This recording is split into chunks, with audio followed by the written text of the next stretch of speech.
Alors salut, moi je m'appelle Lauriane Mollier. J'ai vécu en France, en Allemagne, en Russie et maintenant je vis en Suisse.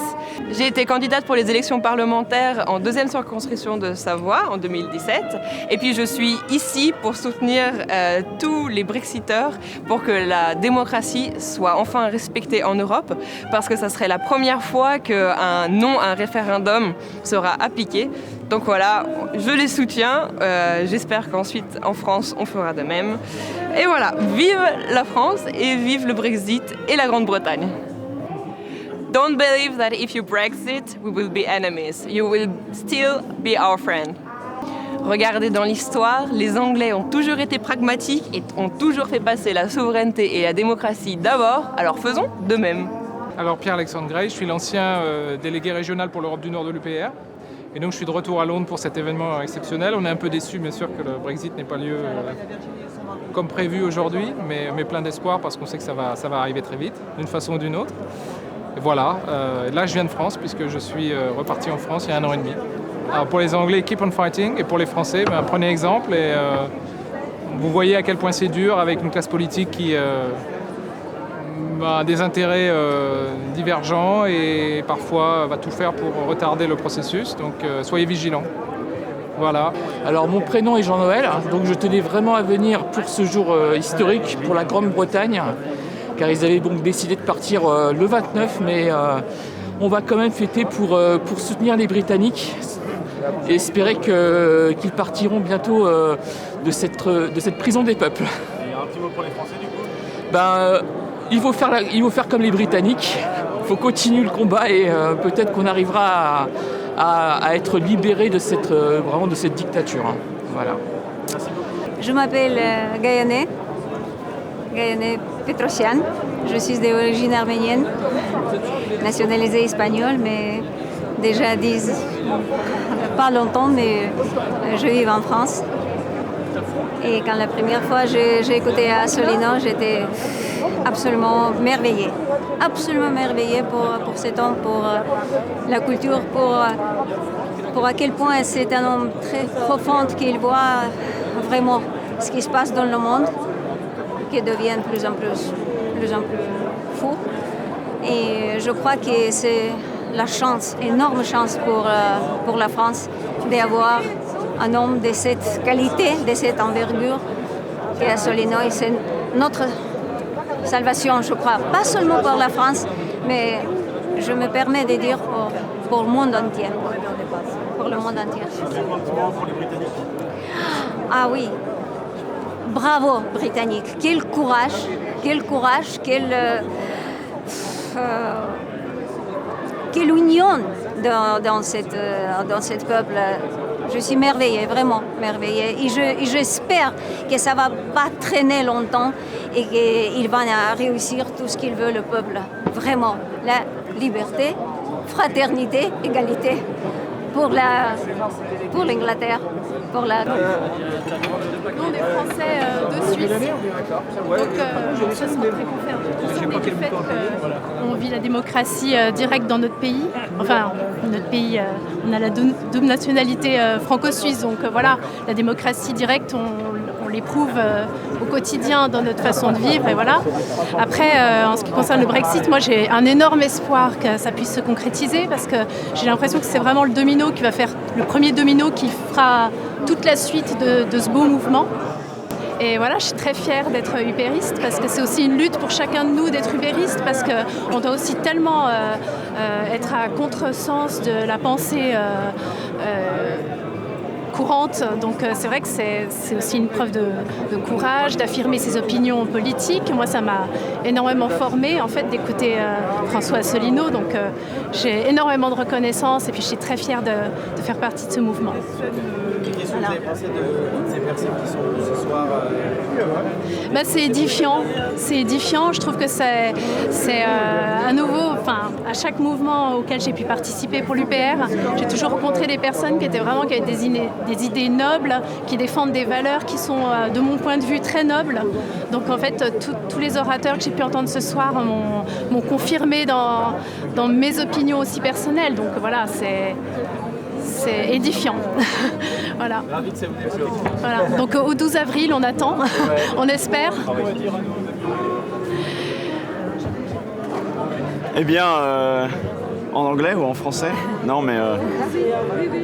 eh bien... Don't give up. Don't give up. Chers amis anglais, eh bien, rejoignez-nous. Nous qui sommes des Français qui vivons en Suisse, rejoignez-nous en dehors de la prison des peuples.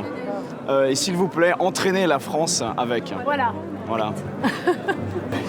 Hélène. D'accord, super. Qu'est-ce que vous avez pensé de cette soirée ce soir? Magnifique. J'ai juste un petit regret. Je trouve qu'on aurait dû faire un grand rassemblement avant, parce que je crois que, il y a un des intervenants qui a dit que ça lui avait mis du baume au cœur. Je crois qu'effectivement, on aurait peut-être dû se rassembler un petit peu avant, mais sinon, c'est une soirée magnifique. Ça fait un plaisir fou. Et qu'est-ce que vous pensez de toutes ces personnes, Ça rassure parce que je crois qu'on a vraiment eu une représentation assez élargie de gens venant de tous les horizons. C'est vraiment fantastique, quoi. Il est grand temps qu'on ait la même chose chez nous. Et un petit mot sur le Brexit? Alors je redeviens alsacienne. Absolument pour. Merci. Voilà. Merci beaucoup. C'était hyper enrichissant parce que voir tant d'unité entre les deux peuples. Et c'est une grande décision qu'a pris le peuple britannique de prendre le chemin de la liberté. Et toi, tu vis où? Moi, je suis de Lille, dans le nord de la France. D'accord. Et j'imagine que tu aspires peut-être à la même chose pour la France? Oui, sinon je ne serais pas présent ici. Petit mot en anglais pour nos amis anglais? God save the Queen. Je viens de Reims. Je suis venue de Reims exprès. Never give up. Just never give up. And thank you for your support. And we support you as well, as you could have seen it tonight. Je voterai pour l'UPR sans aucun doute. Keep on going, don't stop, and we are all with you. Ok, nous allons commencer parce que sinon nous allons être vraiment très très en retard. Donc je vais maintenant appeler le professeur Graham Gudgin, qui est économiste à l'université de Cambridge. Applaudissements.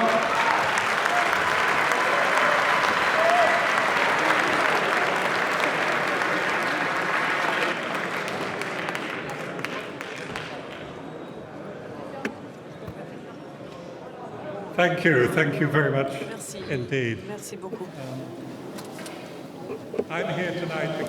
Merci, je suis ici aujourd'hui parce que j'ai un site web pour le Brexit que je gère depuis l'université de Cambridge. Je vous en parlerai dans un instant, mais d'abord j'aimerais vous remercier tous et toutes d'être venus ce soir. Je sais que vous êtes venus de loin, que cela vous a coûté de l'argent. Merci beaucoup d'être ici ce soir.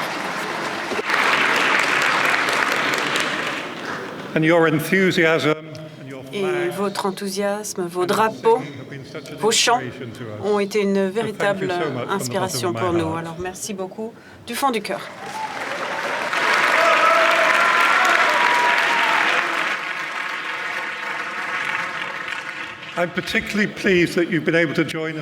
Et je suis ravi notamment que vous soyez venus à un jour qui aurait dû être un jour extraordinaire dans l'histoire britannique, mais comme vous le savez, ça ne s'est pas fait comme cela. D'ailleurs, les 2 dernières semaines ont été très difficiles et un peu déprimantes.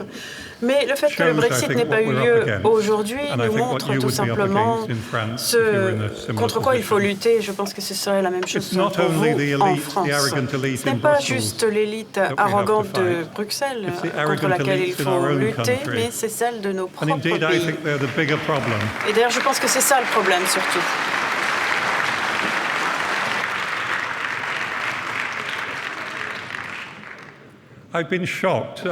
J'ai été vraiment choqué en tant qu'universitaire, en tant qu'économiste. J'ai l'habitude de gérer, de parler de faits et de preuves, mais ça a été un choc de voir les forces anti-Brexit dans les médias, dans les universités, de voir tous ces mensonges pour nous tromper. On nous a dit qu'il n'y aurait plus de médicaments, de nourriture, que les avions ne pourraient plus atterrir. Eh bien, les avions arrivent en France et il y a certaines régions qui dépendent à 80% des avions qui arrivent du Royaume-Uni. Donc pourquoi est-ce qu'ils seraient arrêtés, ces avions? On a aussi dit qu'il n'y aurait plus la reconnaissance de la sécurité pour les avions. Ils ont parlé de camions qui feraient des trentaines de kilomètres. Tout ça, ça n'est pas vrai. Mais ce qui a été choquant surtout, c'est que ces gens qui ont tous ces arguments, qui sont souvent des gens qui ont fait beaucoup d'études, ils ne s'occupent pas du tout des preuves et des faits. Moi, je peux arriver en tant qu'économiste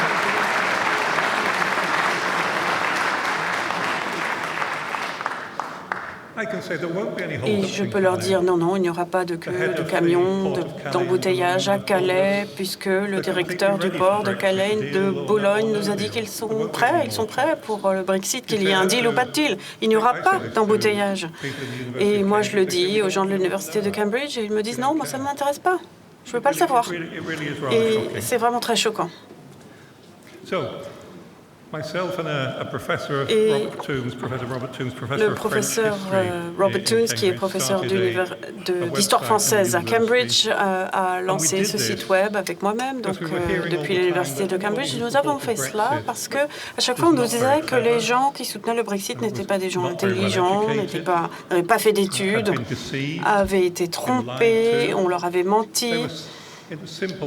C'était des gens simples qui étaient tombés dans le panneau. Et nous, on savait que ce n'était pas vrai parce qu'on connaissait beaucoup de professeurs de Cambridge, d'Oxford ou d'autres universités qui étaient pour le Brexit. Donc, on a commencé un site web et tous ces gens ont écrit pour nous. Ça a été très bien. Il y a plein de gens qui nous ont envoyé des mails pour nous dire qu'aujourd'hui, ils se sentent mieux par rapport au Brexit parce que leurs voisins, leurs amis leur disaient qu'ils avaient un problème puisqu'ils avaient soutenu le Brexit. Et là, ils voient, grâce à notre site web, que ça n'est pas vrai. Et j'aimerais dire aussi que mon collègue Robert Toone est professeur d'histoire française. Il a fait son doctorat à la Sorbonne. Son épouse est française. Il parle français à la maison, à Cambridge, et il adore la France. Et comme moi-même et pas mal de Brexiteurs, nous adorons l'Europe, nous adorons la culture européenne. Mais c'est l'Union européenne que l'on n'aime pas.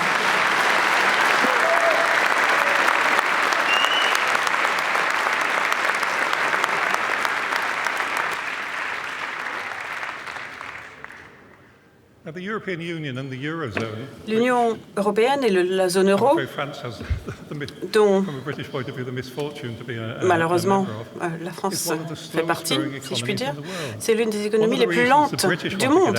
Et l'une des raisons pour lesquelles les Britanniques veulent quitter l'UE, c'est parce que les Britanniques veulent faire du commerce avec des régions dont le développement se fait plus vite. Nous voulons évidemment continuer à faire du commerce avec la France, avec un accord d'échange libre, mais nous ne souhaitons pas être bloqués par les règles de l'UE. Nous ne souhaitons pas que l'UE définisse les droits de douane. Nous voulons la liberté de faire cela comme nous le souhaitons.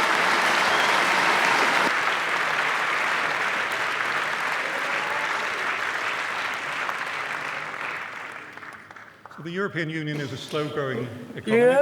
c'est une économie très lente, je le sais très bien en tant qu'économiste, et c'est aussi une chose, d'ailleurs tout le monde l'a dit, et vous le savez aussi bien que nous, c'est aussi une organisation qui n'est pas démocratique. Pardon ? Oui, c'est cela, antidémocratique, et non pas juste pas démocratique. Et vous êtes plus proche de Bruxelles que moi, alors je vous crois, madame. En tout cas, ce que je voulais dire, c'est que je me demande pourquoi on souhaite faire partie de cette organisation. Évidemment, il y a des pays qui veulent le faire parce qu'ils sont pauvres, ils ont plein de problèmes politiques comme dans les Balkans et ils pensent qu'ils vont recevoir pas mal d'argent de Bruxelles. On peut comprendre que pourquoi c'est comme ça, parce que leurs circonstances sont difficiles, mais les grands pays qui ont du succès, qui ont des histoires longues de démocratie avec des cultures très profondes, formidables, comme la France, le Royaume-Uni, pourquoi vouloir faire partie d'une organisation comme celle-ci?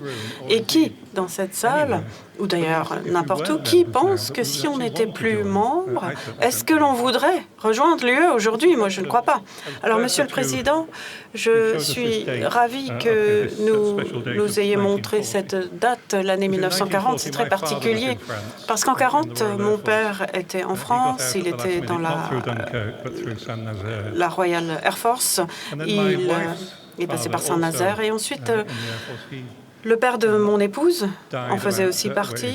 Il est d'ailleurs décédé il y a 8 semaines, à l'âge de 97 ans. Et il était en Normandie en 1945. Et ces deux hommes ont lutté, se sont battus pendant la guerre.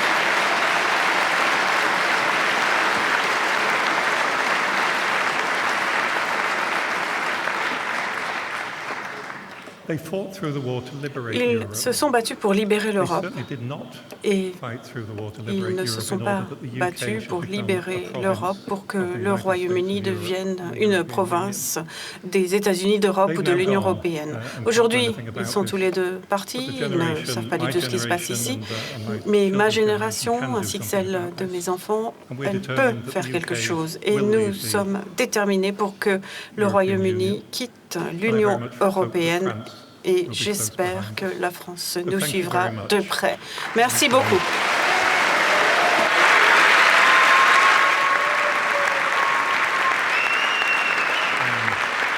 Thank you very much, Professor. And vive la France.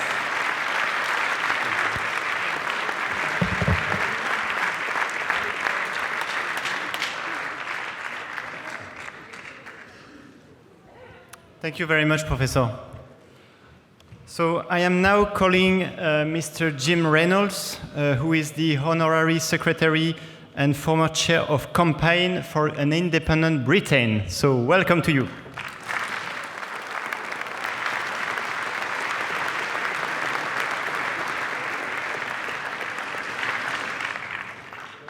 On what I've heard this evening, I'm shortening my speech here because time's carrying on and I don't want to repeat too much.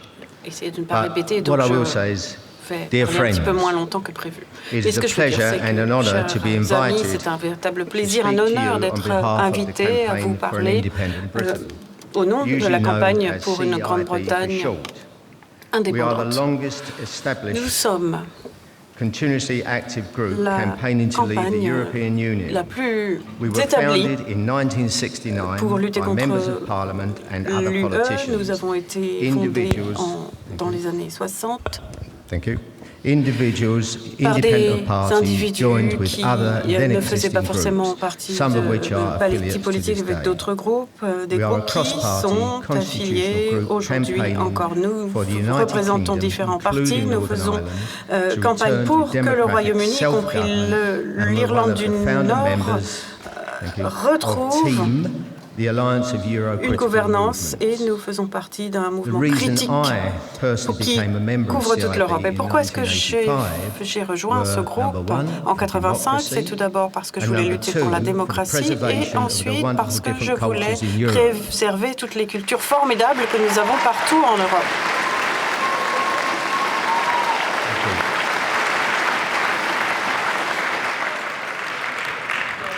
Our objective to campaign for the restoration of full national sovereignty to the United Kingdom by its withdrawal from the obligations of the treaties of the obtenant le European retrait Union des obligations des and the traités repeal de of the l'UE et European Communities Act 1972 en retirant as amended.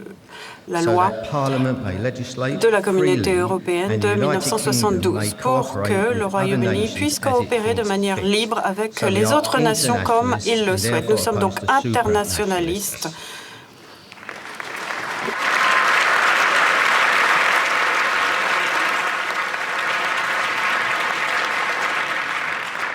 It is a fact that Europhiles had Les decided by europhiles avaient décidé dès 1947 d'imposer un nouveau système de gouvernance sur nous, derrière notre dos.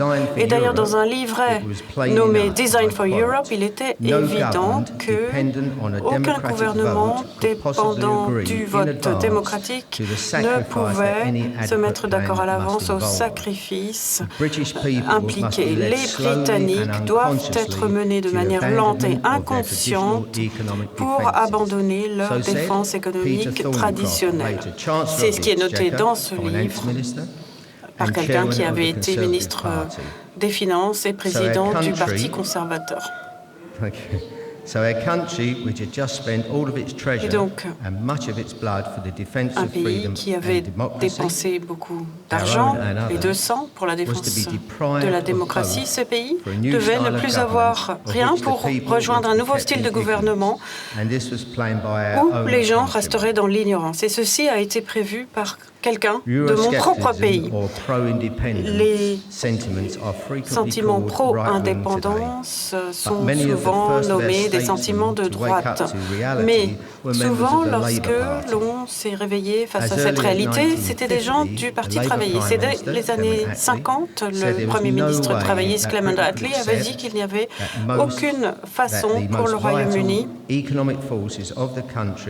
de lancer, a dit qu'il ne fallait pas que ces forces économiques vivantes doivent donner une autorité qui soit complètement non démocratique et qui ne soit redevable à personne. Ce qui est aujourd'hui la Commission européenne, au début, s'appelait la haute autorité.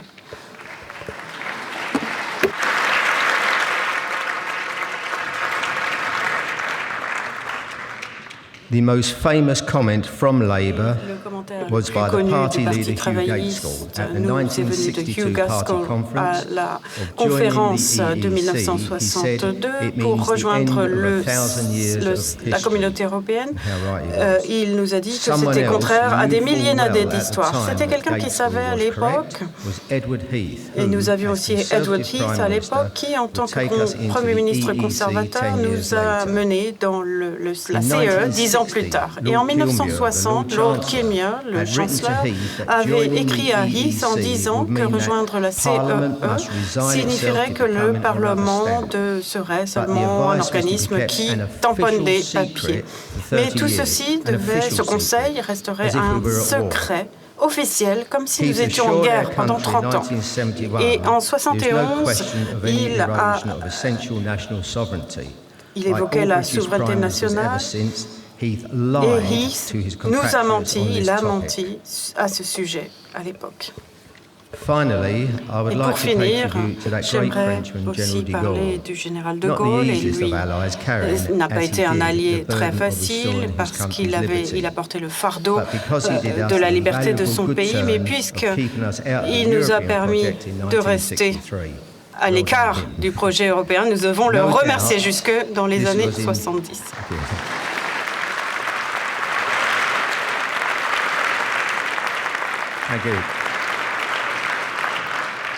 No doubt, this was in part a calculation of realpolitik. C'était certainement de la réelle-politique. Avec Adenauer, il voulait gérer les choses ensemble. Il pensait qu'à trois, avec Macmillan, ce serait trop de monde. Mais il comprenait aussi, parce qu'il avait passé du temps ici au Royaume-Uni, il savait que nous pensions différemment et que la CE, ses politiques, ne nous conviendraient jamais. 2 ans plus tard, en 1965, il s'est rendu compte que ça ne correspondait pas à la France non plus, puisqu'il a dit que pour la Commission, il faut qu'elle disparaisse. Je ne souhaite plus avoir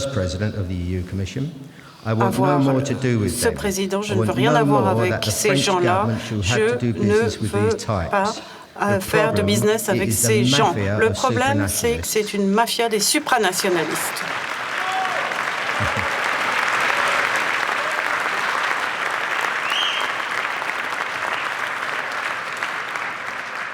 Whether they be commissioners, deputies or bureaucrats, they are all our enemies. They have been put there by our enemies. Ce sont nos ennemis, ils ont été mis là par nos ennemis.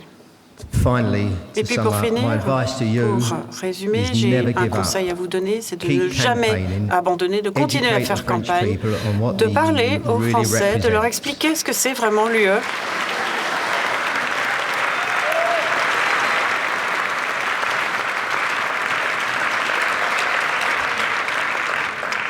Show determination needed to win through in the end. You will meet with resistance from the political elite as we have. You are aware of our politicians just round the corner who want to reverse a democratic vote result. These same people should know that this action is otherwise known as fascism, an imposition against the majority will of the people. Thank you. Merci.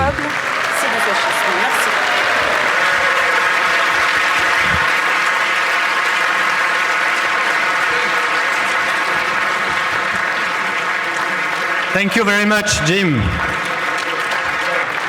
Merci infiniment, Jim.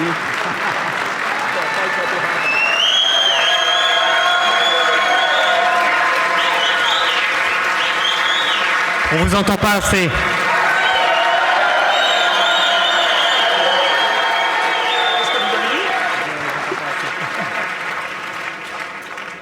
So now I'm going to welcome Mr. Henry Bolton, who is the founder of the party Our Nation and ex-UKIP leader. Welcome to you. Ancien dirigeant de UKIP. Bienvenue.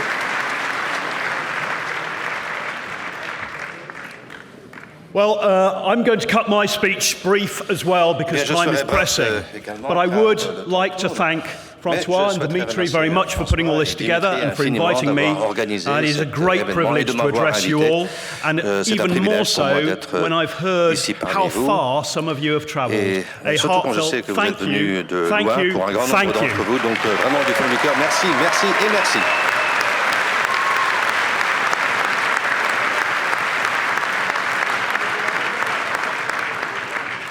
And previous experience going back to 1940 and in fact before shows us that both Britain and France have been staunch resistance to the implementation and the influence of external powers in our own domestic affairs. And it will always dans nos be propres so. affaires internes. Et tel sera toujours le cas.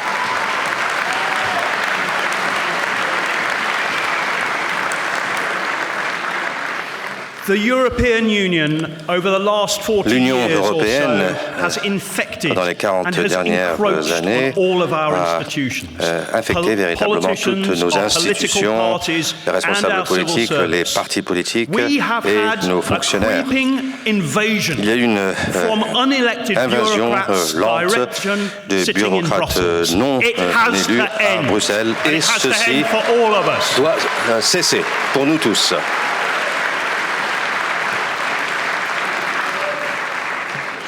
Shortly after he called the referendum here in Britain, David Cameron, and then Prime Minister, authorised the expenditure of £9 million of British taxpayers' money to send a booklet to every que 9 millions de livres sterling soient dépensés pour publier une brochure qui serait envoyée en fait à tous les ménages dans tout le pays, et une brochure qui indiquait en détail pourquoi le gouvernement pensait qu'on devait tous voter pour rester dans l'Union européenne.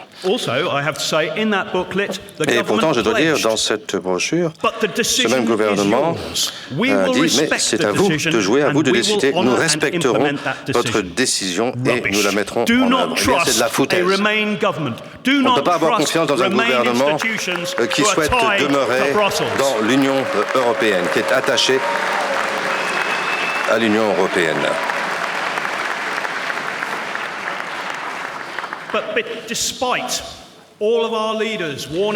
Mais malgré tous nos leaders qui nous ont avertis que ce serait une catastrophe si on devait quitter l'Union européenne, le gouverneur de la Banque d'Angleterre qui a dit qu'il y aurait un krach économique, qu'il y aurait un taux de chômage qui n'aura jamais été égalé dans ce pays, eh bien merci M. Carney, notre économie en fait va bien, notre économie en fait va dépasser celle de l'Allemagne.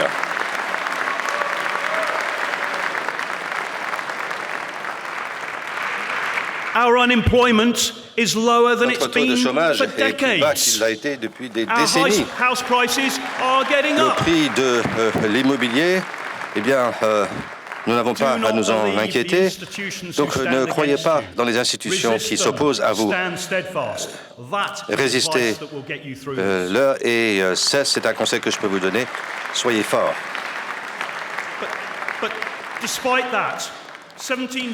Mais malgré tout cela, 17,4 millions de personnes dans ce pays ont voté pour quitter l'UE. Donc c'est une majorité de plus de 1,25 million de personnes qui ont décidé de voter contre l'Union européenne. Et nous l'avons dit ce soir, d'autres référendums ont eu lieu dans d'autres pays de l'Union européenne et on a ignoré le résultat de ces votes. Mais ça ne se passera pas ici. Nous allons quitter l'Union européenne.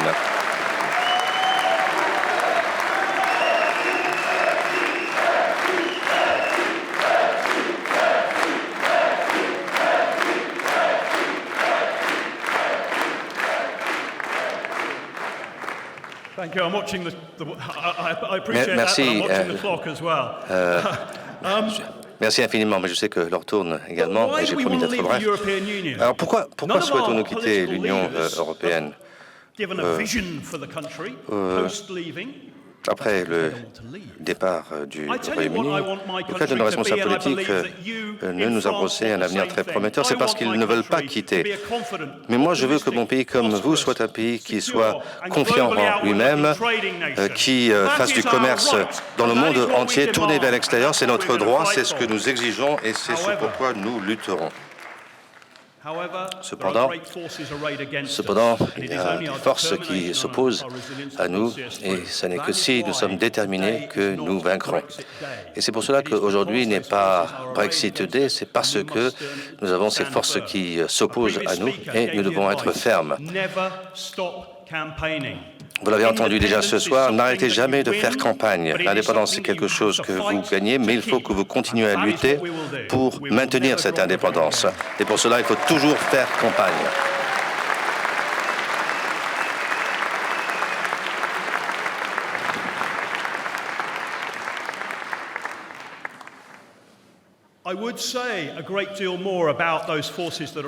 Je pourrais en dire beaucoup plus sur ces forces qui s'opposent à nous. D'autres en ont parlé, mais s'il vous plaît, n'oubliez jamais qu'en France, ce sera pareil. Chacun de vos gains, eh bien, les forces qui s'opposent à vous essaieront de les miner. Mais soyez fermes.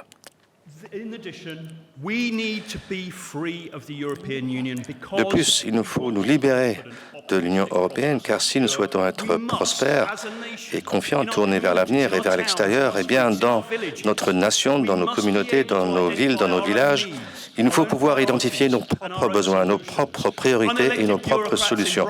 Les bureaucrates non élus à Bruxelles sont incapables, même s'ils souhaitaient le faire, ils sont incapables de le faire. Et nous lutterons jusqu'à ce que nous soyons libres d'agir en notre propre nom et de prendre nos propres décisions.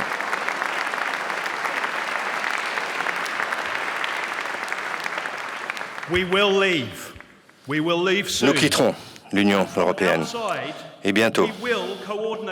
Et de l'extérieur, nous coordonnerons bien sûr nos efforts avec l'Union européenne, mais nous ne serons plus contrôlés par l'UE. Nous serons amicaux vers l'Union européenne et les États membres de l'Union européenne. Nous coopérerons avec les États de l'UE, mais aussi nous serons confiants en nous-mêmes et nous n'abandonnerons jamais.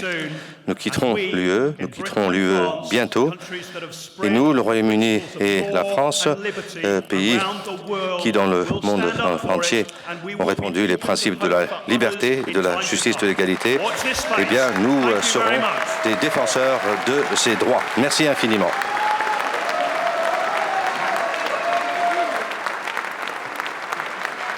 Thank you very much, Henry.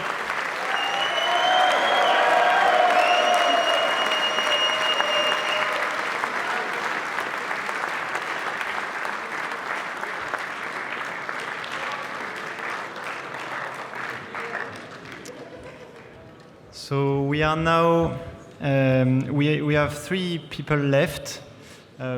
So now we are welcoming Mr. Brian Denny, who is a trade unionist against the EU.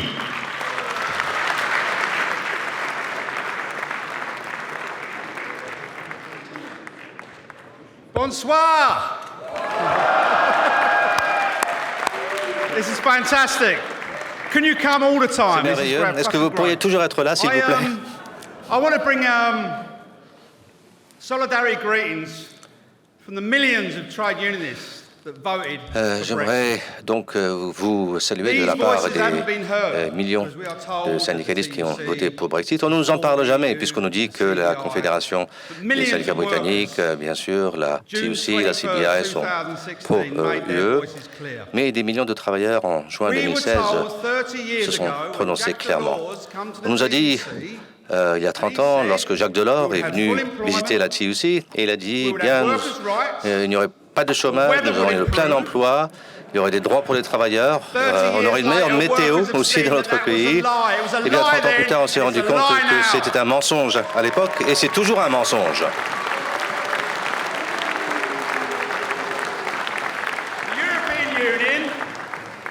L'Union européenne ne s'occupe pas des intérêts des travailleurs. Alors ça peut choquer certains, mais c'est vrai. Et le 24 juin 2016, le establishment en fait a été profondément choqué. Ils n'avaient jamais été vaincus et ils étaient choqués et ils ne savaient pas quoi faire, ils ne savaient pas comment réagir. Et pendant 3 mois, ils ont fait le dos rond et ont planifié l'avenir. Et on a vu le résultat de cela cette semaine. En fait, ils s'opposaient à ce pourquoi le peuple avait voté. Alors on nous demande ce soir, est-ce que le Brexit est différé seulement ou est-ce qu'il est vraiment trahi? Mais c'est probablement trop tôt pour le dire. Mais personne n'a jamais dit que ce serait facile de quitter un empire. Ça n'a jamais été facile. Mais nous continuerons jusqu'à la victoire, jusqu'au Brexit.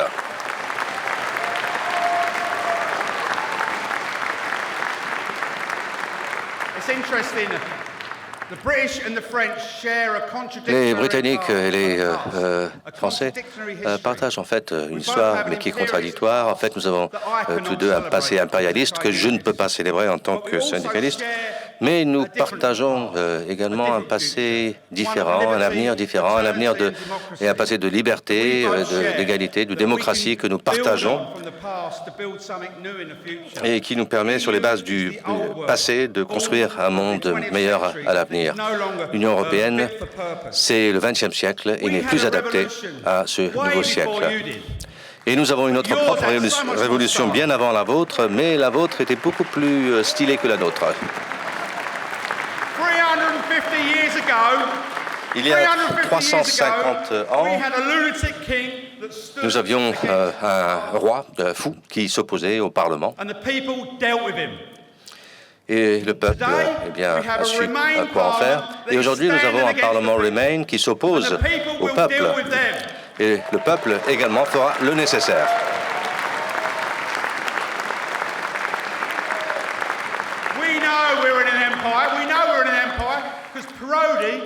Et nous savons que nous vivons dans un empire, car Prodi, l'ancien commissaire, a dit que c'était un empire. Nous vivons dans l'empire de l'Union européenne, mais les empires, vous savez, meurent, les empires s'effondrent.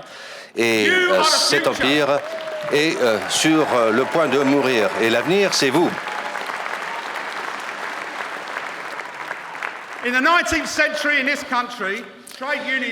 Au XIXe siècle, dans ce pays, les syndicats ont inventé la démocratie. Avant les syndicats, il n'y avait pas de démocratie, nous l'avons inventée. Et les syndicalistes s'éveillent à nouveau et se rendent compte que ce qu'on a donné à ce pays, eh bien, nous est retiré. Et donc, il faut lutter pour s'opposer à cela. Et j'ai rencontré un grand nombre de Remainers qui sont dégoûtés vraiment de la façon dont l'establishment traite les Brexiteers. Ils ont changé d'avis. Mais l'Empire, bien sûr, s'oppose donc au souhait du peuple, mais ils ne gagneront pas. C'est le peuple qui vaincra. Vive la France!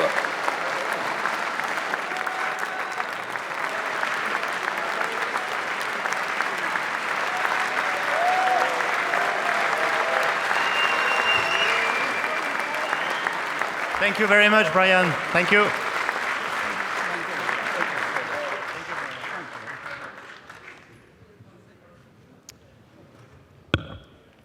Je vais maintenant appeler Charles-Henri Gallois, qui est responsable des questions économiques à l'UPR. Un grand applaudissement pour lui.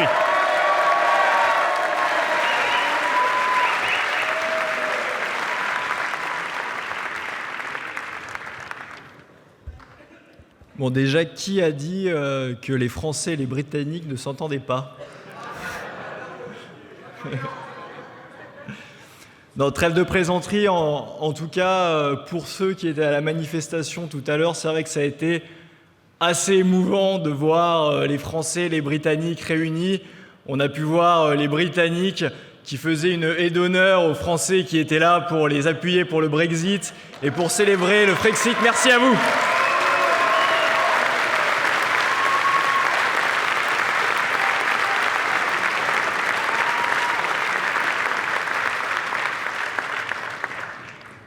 Quasiment tout a été dit, mais je vais revenir, évidemment, je vais prendre la casquette économique. Il a été dit que Theresa May, finalement, n'avait pas bien joué lors des négociations, et quand on regarde dans les faits, c'est vrai. Puisque quand vous regardez au niveau des négociations, qui a y gagné et qui a y perdre, on voit très clairement que c'est le Royaume-Uni qui va gagner en sortant de l'Union européenne, et c'est ceux qui restent qui vont y perdre. J'ai quelques exemples à vous donner. On en a parlé tout à l'heure, il y a eu beaucoup la question de ce que donne le Royaume-Uni et du mauvais accord de Theresa May. 44 milliards d'euros qui doivent être donnés, c'est un racket.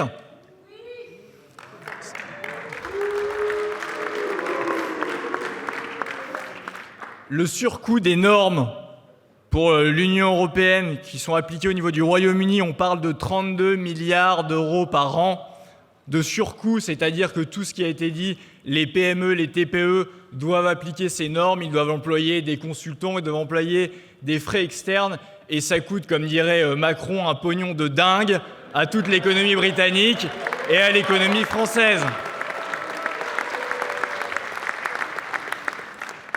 On vous fait à chaque fois le même sketch, et les Britanniques ont eu le droit au même sketch, c'est-à-dire que si vous sortez, ça va être la catastrophe, ça va être l'apocalypse. On avait dit aux Britanniques que s'ils sortaient, ce serait la catastrophe, pas au moment de la sortie. Tous les Remainers disaient, si vous sortez, ce sera la catastrophe dès le lendemain du vote. Qu'est-ce qu'on a vu au niveau économique? Le chômage au Royaume-Uni était de 5% avant le vote. Il est maintenant de 3,9%, c'est le plus bas taux de chômage depuis 45 ans pour le Royaume-Uni.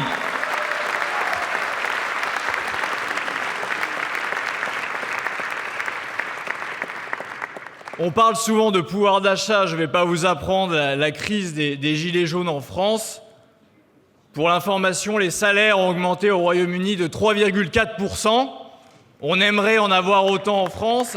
Et est-ce que c'est ça la catastrophe? On aimerait une telle catastrophe en France.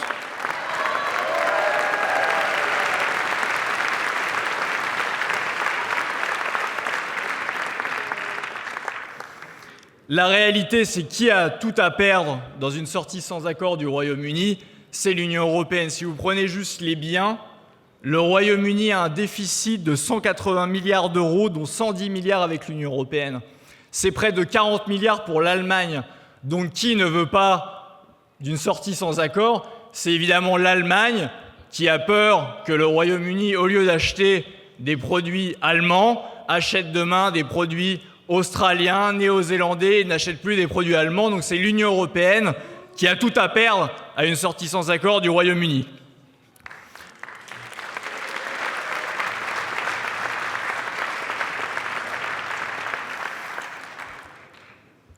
L'Union européenne, vous le savez, il n'y a pas seulement les normes, il y a aussi le coût au budget. Vous savez que pour la France, ça nous coûte bon an mal an environ 8 milliards d'euros en plus, la contribution au budget.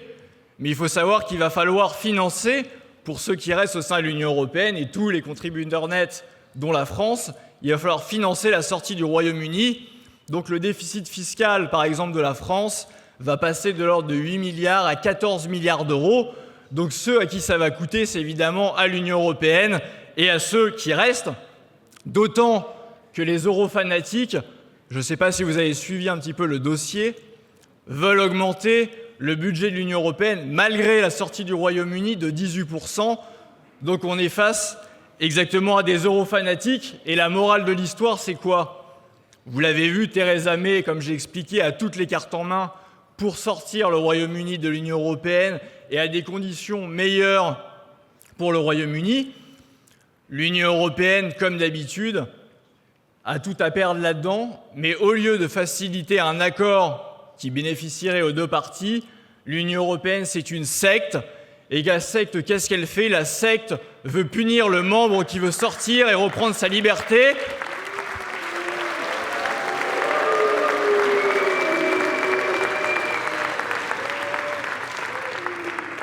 Et c'est pas compliqué, ce que veut faire le Royaume-Uni et ce que veut faire la France, c'est sortir de cette secte et c'est reprendre sa liberté. Merci à vous.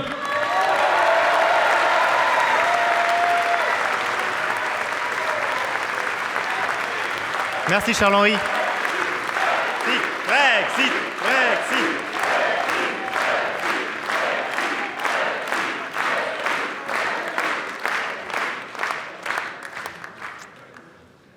Alors nous allons avoir encore deux interventions.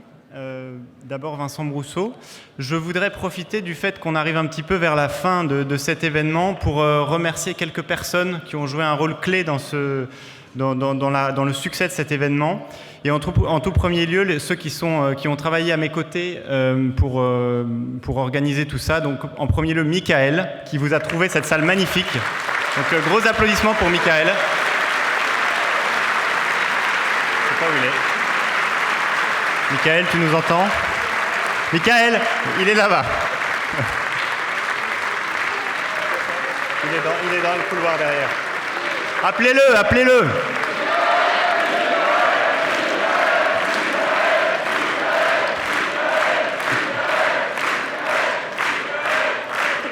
Michael.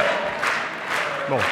Je voudrais aussi remercier Alan, que vous voyez ici présent aussi, qui a énormément contribué.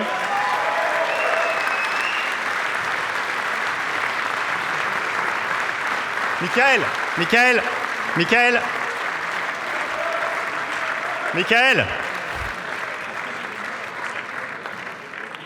Il est au fond, là. Il n'ose pas venir. Voilà.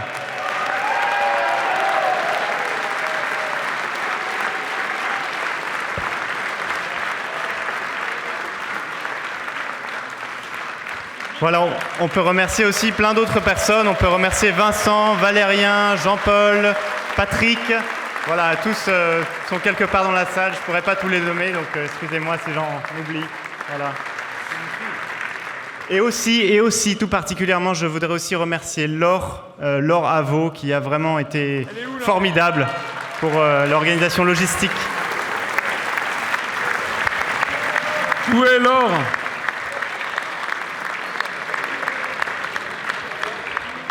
Et puis il faut remercier Dimitri Devim, notre délégué pour le Royaume-Uni.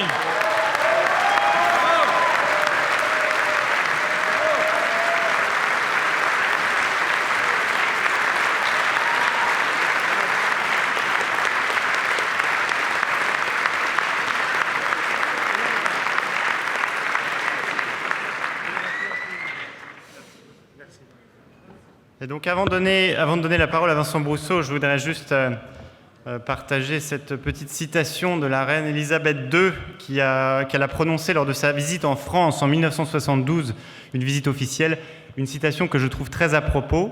Et alors elle a dit « S'il est vrai que nous ne conduisons pas du même côté de la route, il est vrai aussi que nous allons dans la même voie. » Voilà. Et j'appelle maintenant Vincent Brousseau, que vous connaissez tous.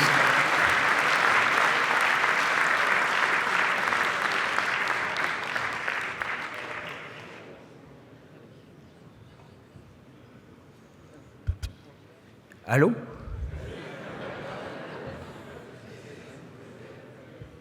Oui, bon donc, moi j'hérite d'un sujet qui, après les torrents d'émotions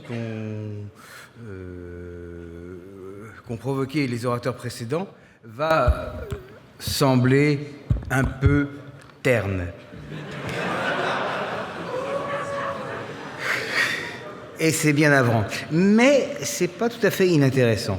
Charles-Henri a rappelé qu'il si nos amis britanniques sortaient de l'Union européenne, no deal, ils faisaient une petite économie de, je crois, 40 milliards de... Oh, une paille, enfin. Et donc, dans ces conditions, les Remainers et autres européistes, les européistes macronistes par exemple, doivent aligner des arguments pour que les Britanniques comprennent qu'ils ne peuvent pas quitter no deal. Qu'est-ce qui peut valoir 40 milliards? Hein?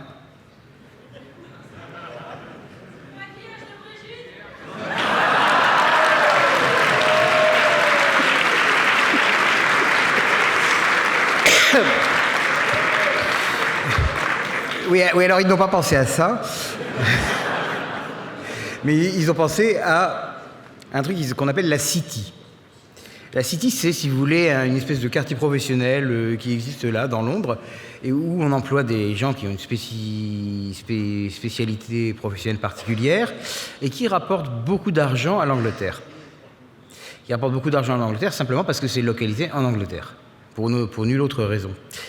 Et la City, on ne sait pas exactement combien ça pèse, mais il y en a qui disent que ça va faire 10% du PIB britannique. Et en tout cas, c'est une activité extrêmement bénéficiaire. Hein. Les activités financières internationales sont faites pour être bénéficiaires, sinon c'est pas intéressant. Et outre que c'est bénéficiaire, c'est un prestige. C'est un prestige parce que vous employez là des gens avec des cerveaux extraordinaires qui doivent battre des équipes concurrentes qui ont aussi des cerveaux extraordinaires.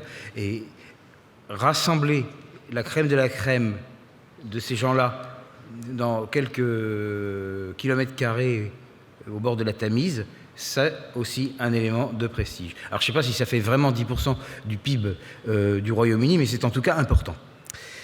Et alors ça peut éventuellement contrebalancer la perte de 40 milliards d'euros.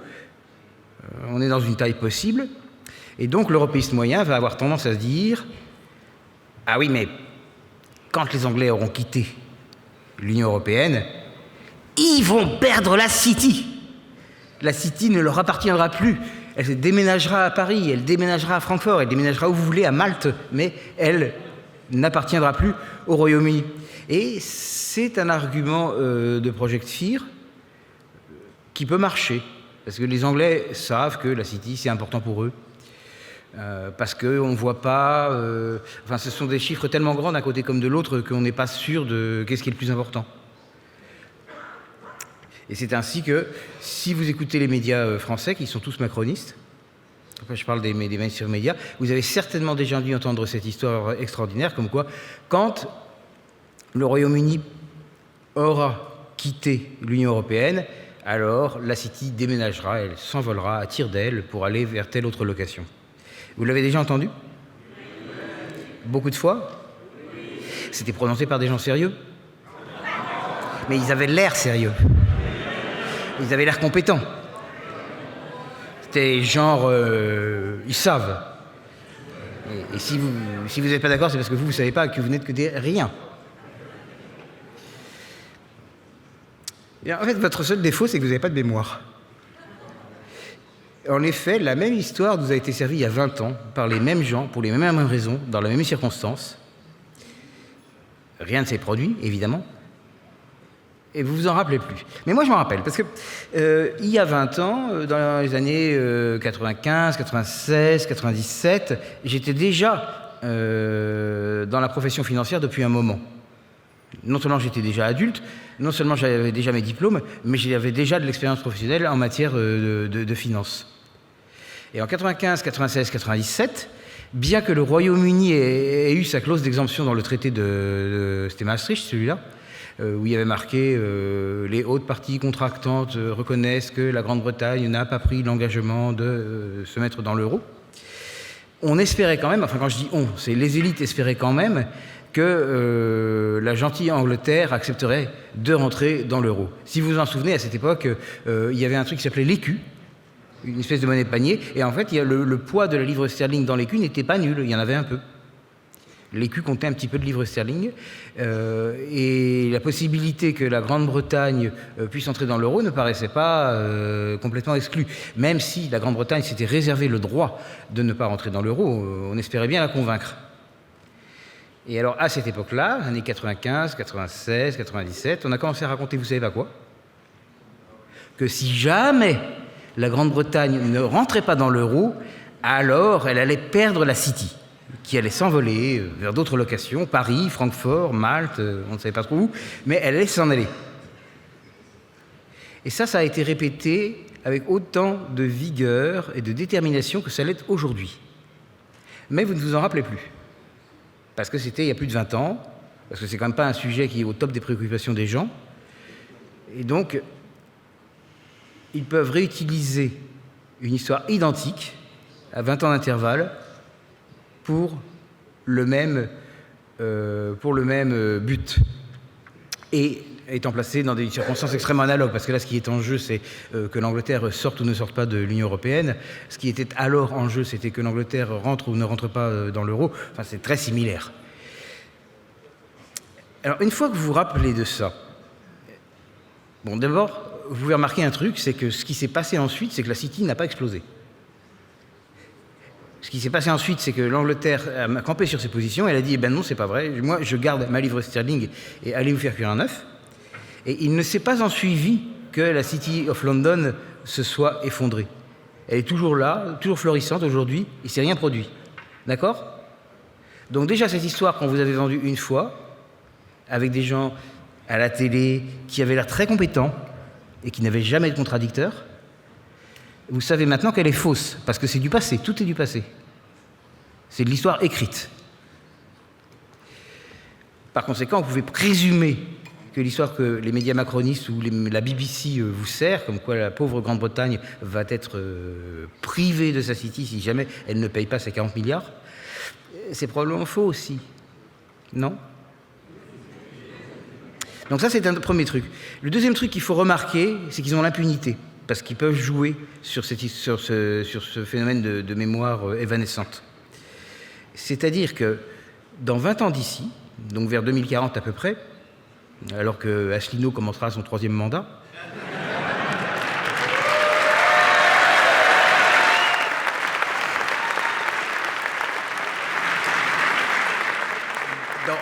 dans 20 ans d'ici, vous aurez tous oublié, et non seulement vous, mais le public général en France et en Angleterre, vous aurez tous oublié que les sommités intellectuelles dont nous sommes aujourd'hui gratifiés avaient promis que la City allait être piquée à la Grande-Bretagne dès que la Grande-Bretagne aurait quitté, là, qu'est-ce qu'elle quitte là? L'Union européenne.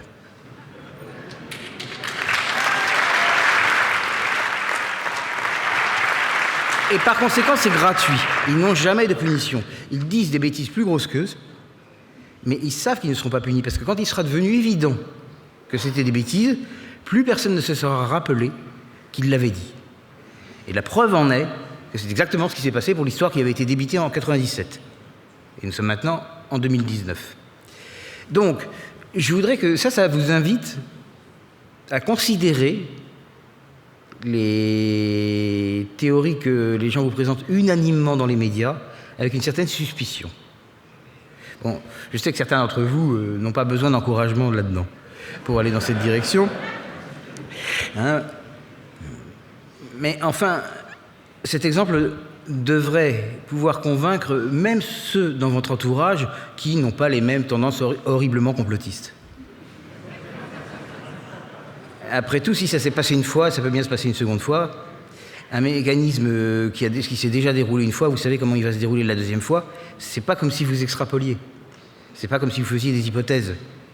Vous regardez une deuxième issue d'une même partie. Une deuxième matérialisation d'une même partie. Vous savez donc qu'il va se produire là exactement la même chose que ce qui s'est produit il y a 20 ans, c'est-à-dire que quand le Royaume-Uni aura quitté l'Union européenne, eh bien la City, elle va rester à Londres. C'est important pour eux parce que effectivement, ça a un certain poids dans leur économie globale. C'est-à-dire que, en gros, la Grande-Bretagne et la France ont toujours eu plus ou moins le même PIB à 2 ou 3% près. Ça se croise tous les 5 ans, dans un sens ou dans l'autre. Si la Grande-Bretagne a une telle pondération pour les activités financières, ça veut dire, par image miroir, qu'il y a d'autres domaines où la France a des avantages, puisque le total du PIB est le même des deux côtés, et que vous avez un gros morceau occupé par la finance en Angleterre qui n'y est pas en France, c'est qu'il y a un autre machin là qui compense, nécessairement. Bon, alors pour eux, c'est important de conserver l'activité financière de la City, et est-ce que ça peut se comprendre? Est-ce que ça peut se comprendre qu'ils le conservent? Oui, ça peut se comprendre qu'ils le conservent si on réfléchit un peu. C'est-à-dire que quand Madame Loiseau, ou je ne sais pas quel macroniste, vous explique que la Grande-Bretagne va perdre la City, on a l'impression qu'elle ne sait pas ce que c'est que la profession financière. Hein, les macronistes, c'est souvent ça, ils parlent d'un truc, et au bout d'un moment, on a un doute, mais savent-ils de quoi ils parlent?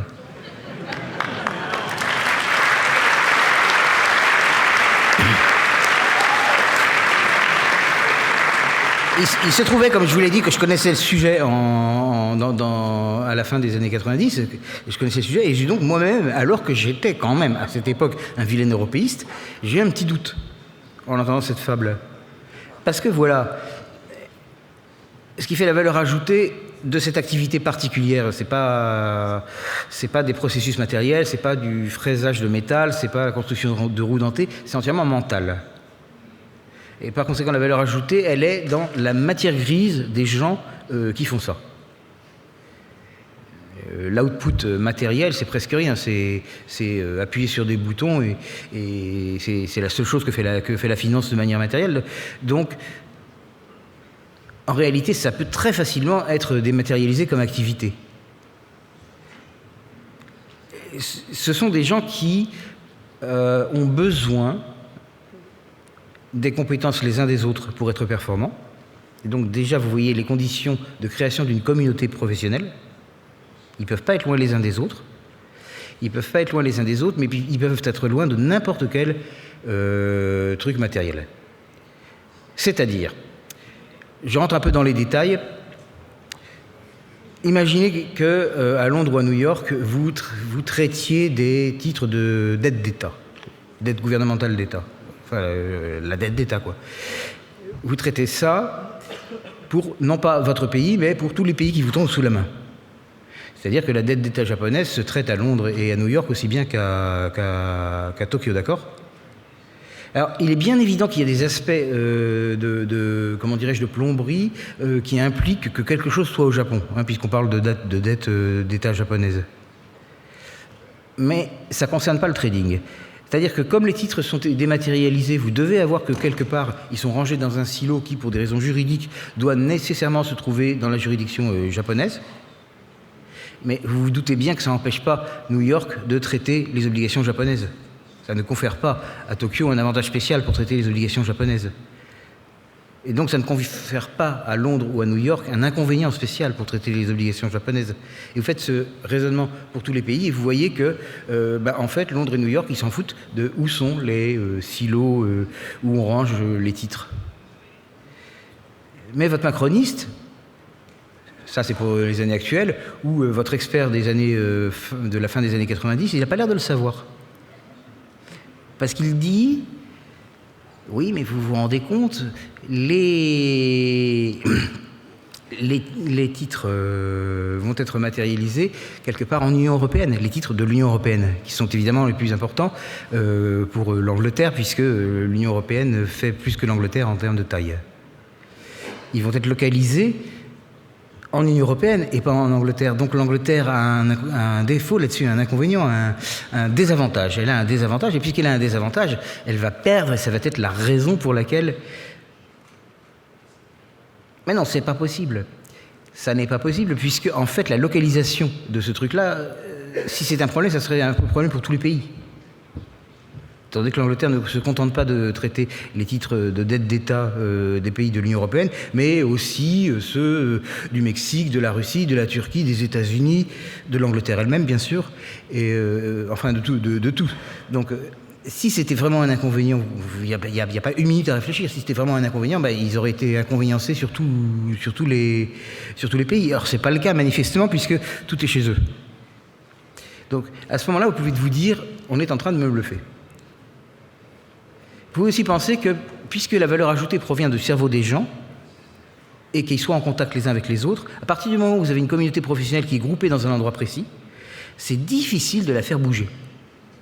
Parce qu'il faudrait pratiquement la mettre tout entière dans une espèce d'arche de Noé et lui faire traverser le Channel pour la relocaliser à Francfort ou à Paris. Mais songez que ces experts, en général, ils ne sont pas nés anglais, ni gallois, ni écossais, ils viennent du monde entier, et donc ils ont commencé par se taper l'apprentissage de la langue anglaise à un niveau suffisant pour pouvoir travailler, ce qui est presque le niveau pratique courante, enfin pratique natale, quoi. Vous ne pouvez pas travailler en anglais si vous ne parlez pas très bien l'anglais. Donc, et ça, c'est un effort qu'ils ont fait.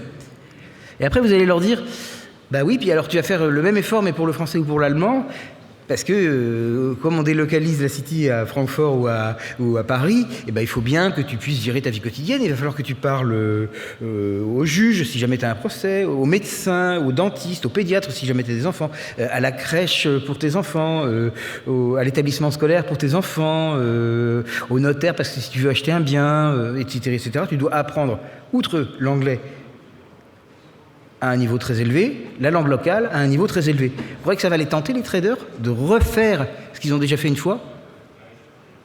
C'est pas très logique. Donc, vous pouvez vous douter qu'en réalité, la profession, elle n'a pas un enthousiasme énorme à se faire délocaliser dans un pays qui ne serait pas de langue anglaise. Alors maintenant, qu'est-ce qu'il y a comme possibilité, comme endroit possible de la langue anglaise sur les fuseaux horaires européens? Vous avez essentiellement Londres. Après, si vous êtes vraiment eurofanatique, vous pouvez penser à Dublin. Mais Dublin, c'est petit quand même. Bouger une grosse communauté de gens qui sont tous interdépendants de Londres à Dublin, où en plus le prestige n'est pas le même, parce qu'il ne faut pas oublier ça. C'est quelque chose qui va rentrer en ligne de compte. Ça paraît un peu utopique. À Francfort ou à Paris, c'est plus qu'utopique, c'est impossible. Donc les gens qui vous prétendent maintenant qu'ils vont déménager la profession financière à Paris ou à Francfort, et il y en a, et vous les entendez à la radio, et vous les entendez à la télévision, et bien ils mentent. Ils mentent parce qu'ils ne savent pas. Je veux dire, ils disent, l'européiste a tendance à non pas à réfléchir, mais à coller des images. À coller des images qui suivent les unes les autres, et ils appellent ça un raisonnement. Et ça... Et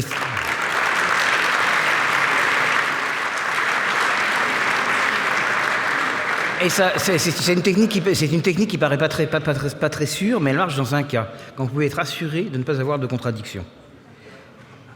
Si les gens qui raisonnent de cette façon-là sont les seuls à pouvoir s'exprimer sur l'ensemble médiatique, bien à ce moment-là, cette technique paraît peut-être faible, mais elle marche. Parce que les auditeurs et les spectateurs, ils vont simplement voir les images défiler et ils ne vont pas avoir le réflexe de se demander s'il y a une structure logique dans le raisonnement. Évidemment, s'il y avait une contradiction, ça ne serait pas du tout pareil. Si des contradicteurs pouvaient contredire les gens qui ont le monopole de l'information, là, ça ne fonctionnerait pas parce qu'on pourrait démonter leur suite d'images et montrer que c'est juste un collage. Mais s'ils ont le monopole de l'information, ils sont tranquilles. Donc, ce que je voudrais que vous reteniez, c'est que tous les projets FIR, et il y en a quelques-uns pour la question européenne, ils fonctionnent ainsi.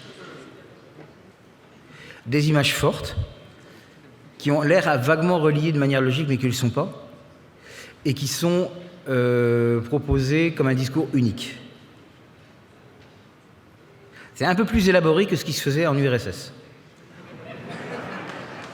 Mais pas beaucoup plus.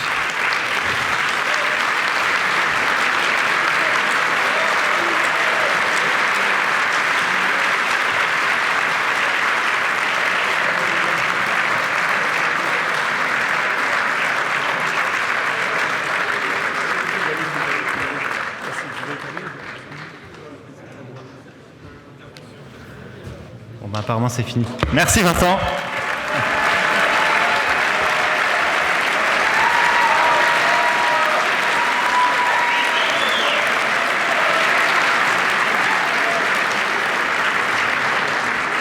Bon, alors apparemment, c'était pas vraiment une surprise, mais il y a une coupe de champagne qui vous attend à la sortie. On me fait signe que le champagne commence à se réchauffer un peu vite. Alors, juste avant qu'on sorte, deux choses. Il y a... excusez-moi, j'ai oublié Zaman qui va venir juste nous faire un tout petit speech de clôture.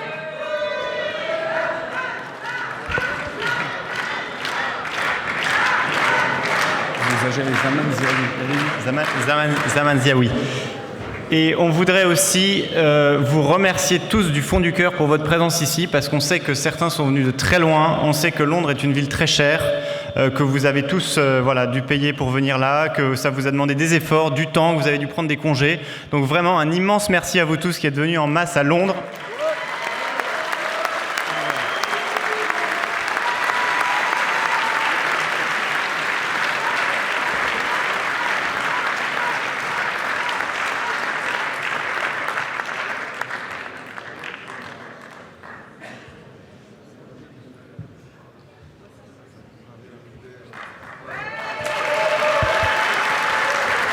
Bonsoir.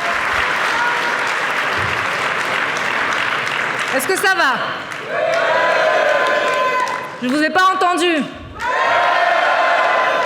Je vous ai pas entendu. Je veux qu'on vous entende jusqu'à Bruxelles, jusqu'à Strasbourg. Bon, visiblement, il me revient l'immense honneur de clôturer ce magnifique rassemblement. C'était pas vraiment prévu. Donc, merci pour le traquenard. Mais comme je commence à connaître Monsieur Asselineau, j'ai préparé quand même quelques mots derrière rapidement.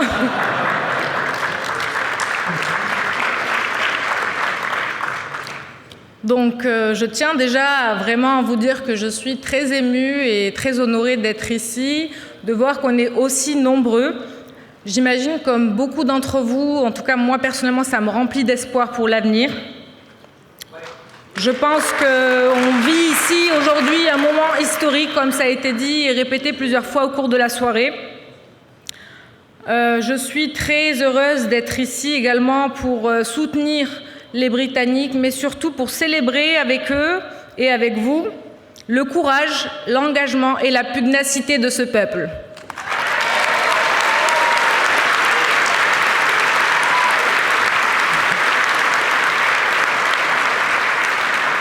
Donc, le Royaume-Uni nous montre aujourd'hui la voie, la seule, celle de la résistance.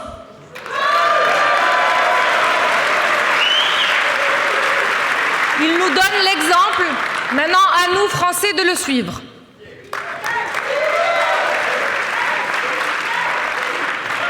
Et pour ça, vraiment, ça c'est un message très important qui a été déjà présenté par la jeune fille dont j'ai perdu le nom, désolée. Merci. Donc j'estime vraiment qu'aujourd'hui, nous avons la lourde tâche de rentrer chez nous et de nous mobiliser tous aujourd'hui, tels que nous sommes ici, mais également ceux qui nous écoutent, parce que c'est enregistré. J'espère que ce sera largement diffusé en France. Nous mobiliser sans oublier que la prochaine échéance électorale arrive très très rapidement, donc le 26 mai. Donc j'espère qu'on sera nombreux à mobiliser également notre entourage, à les sensibiliser pour peut-être justement aboutir à une soirée comme celle-là chez nous, incessamment sous peu.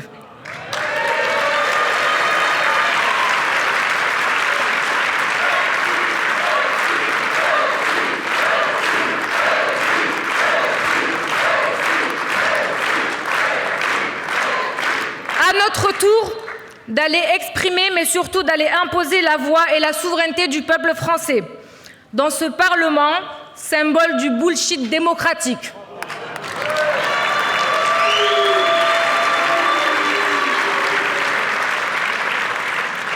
À nous d'aller montrer que les Français sont encore et toujours un peuple libre et fort. Et un dernier mot à nos amis britanniques, s'ils sont encore dans la salle, stay strong. Merci beaucoup, bonne soirée.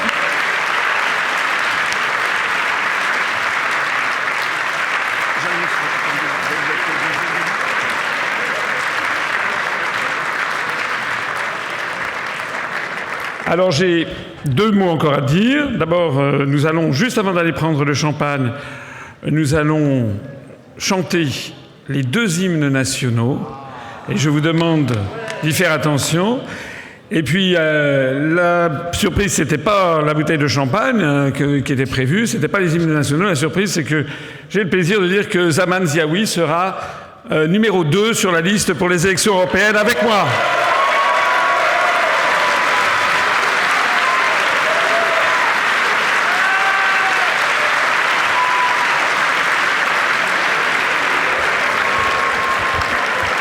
Merci à toutes et à tous et que l'on envoie le God Save the Queen.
Merci à toutes et à tous.